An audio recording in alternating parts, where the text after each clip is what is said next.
So what I'm doing is putting the shoes here in the middle position. I tried them in the position all the way down, which would make it cut the most shallow, but it was really not quite enough. So I'm going to that middle adjustment.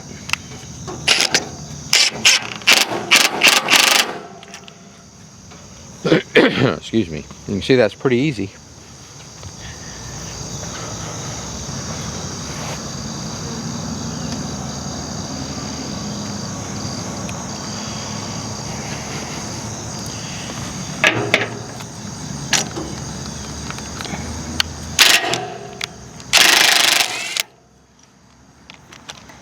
So much easier with that impact wrench than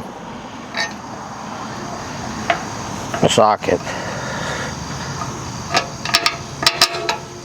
So we'll see how this does.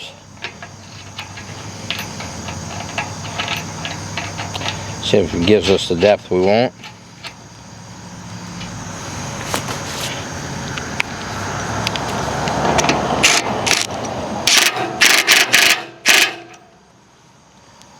All right.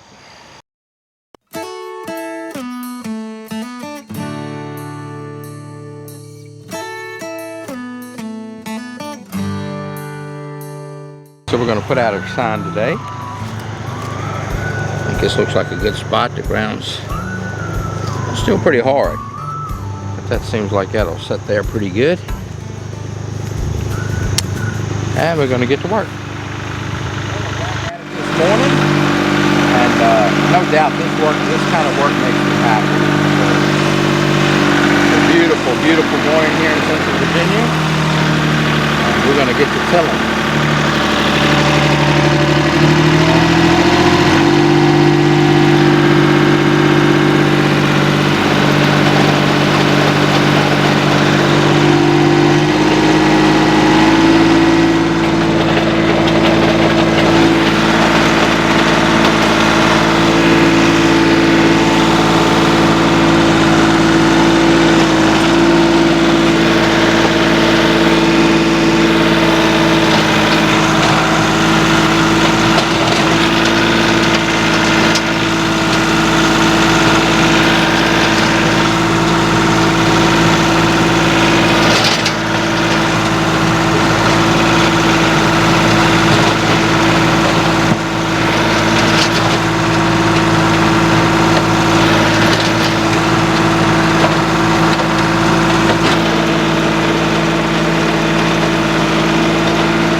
Does a nice job. I think we got the right depth set. I know one thing I do need to do is I'm going to go ahead and take the bucket off,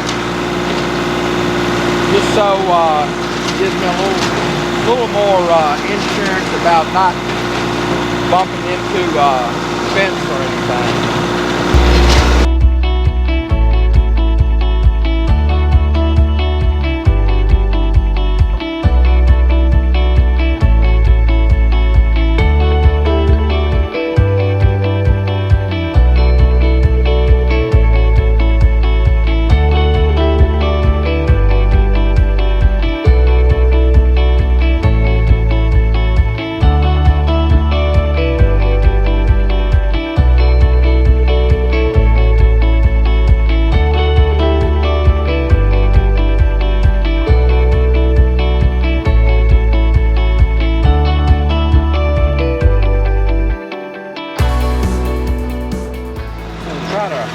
Make a pass through this little strip here next to the fence.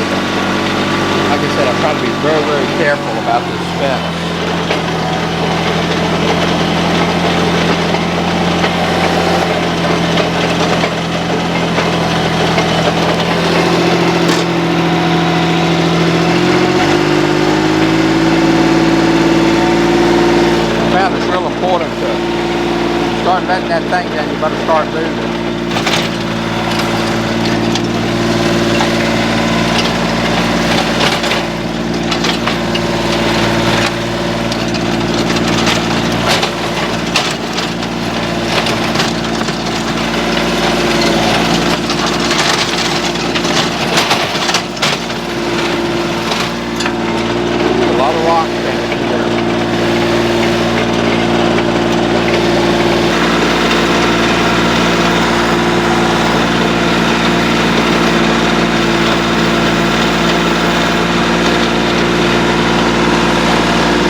don't want it to be like that.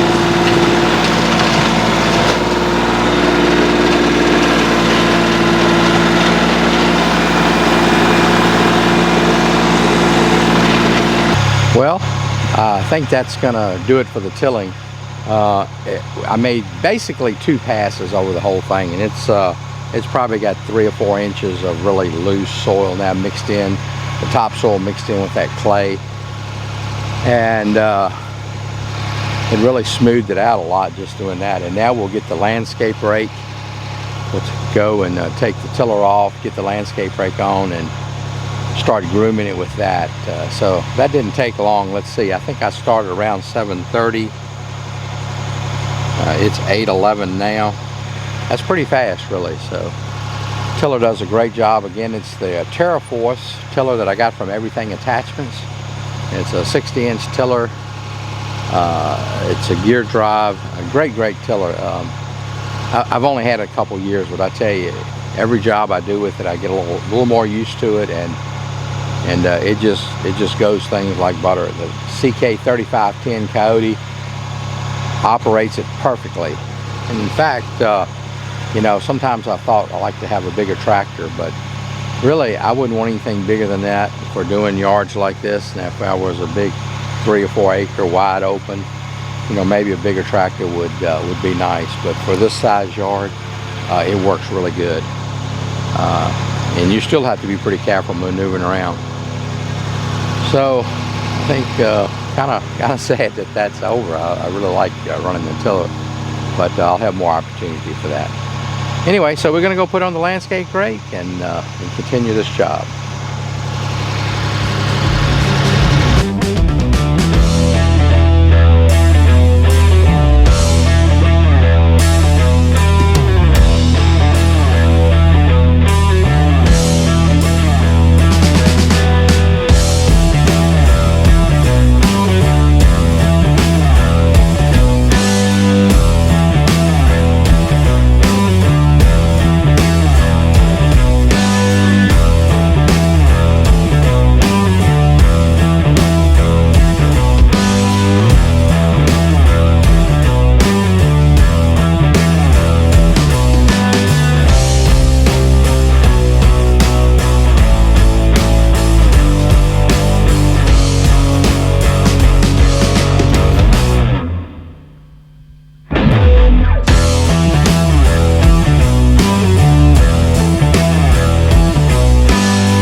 So you can see right about here, I decided to flip the landscape around and I guess you would say run it backwards.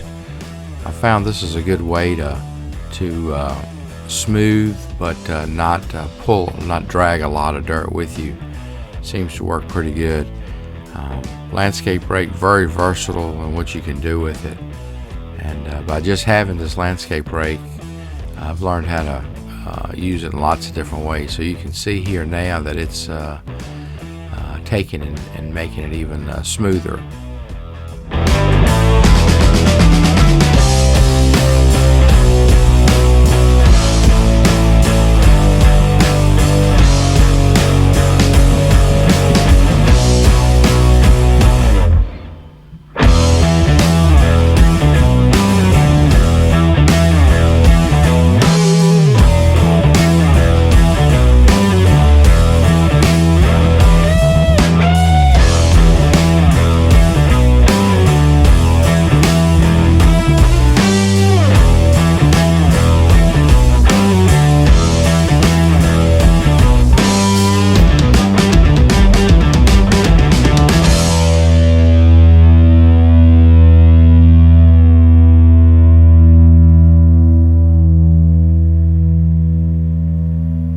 You'll notice here that I'm pulling all of this away from the sidewalk, and I'm sort of leaving it in a straight line there so I can come back and then just drag all that material away.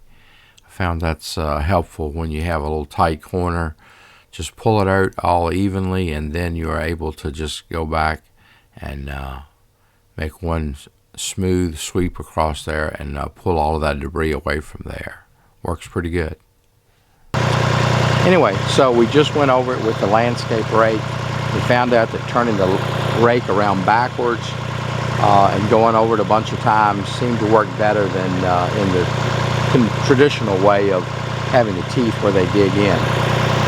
So anyway, I think we're at a point now where we're just kind of going in circles. It's not really changing it much. So we're going to go get the chain harrow and my zero-turn lawnmower, and we're going to drag it around a couple times, few times, and see what that does. Anyway, we'll talk more about that when we get that hooked up. So anyway, we'll be right back. Okay, so we're back with the chain harrow.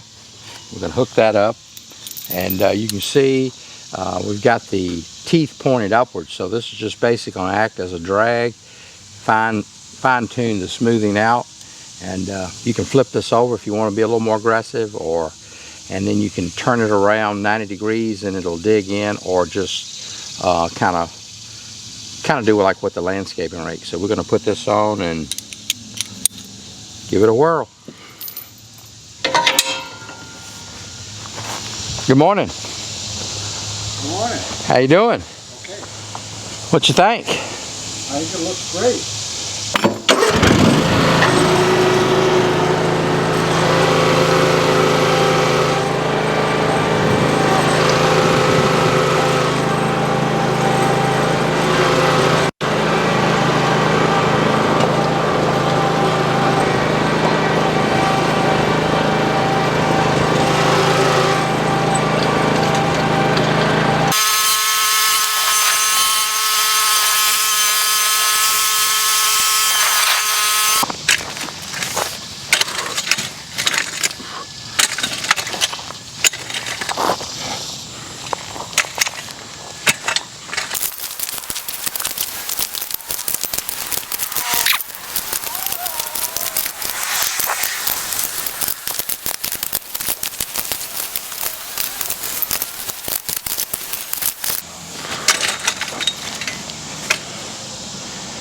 Whew, I could have picked a cooler time for the hand raking. Might have to come back in the morning or later tonight and work on this a little bit more. It's just starting to get brutally hot. Oh yeah, that's looking good. Okay, so you can see where I just hand raked that, how much better that looks on the left side versus over on the right side where I haven't done. It's getting in shape. So we're just going to continue to groom it and get it ready for seed. Well, we're going to end the video here, and we'll hope you'll come back for part 3, and we'll be putting down seed and the fertilizer and just putting the finishing touches on it. So thanks for watching. Hope you have a blessed day. We'll see you in the next video. Take care.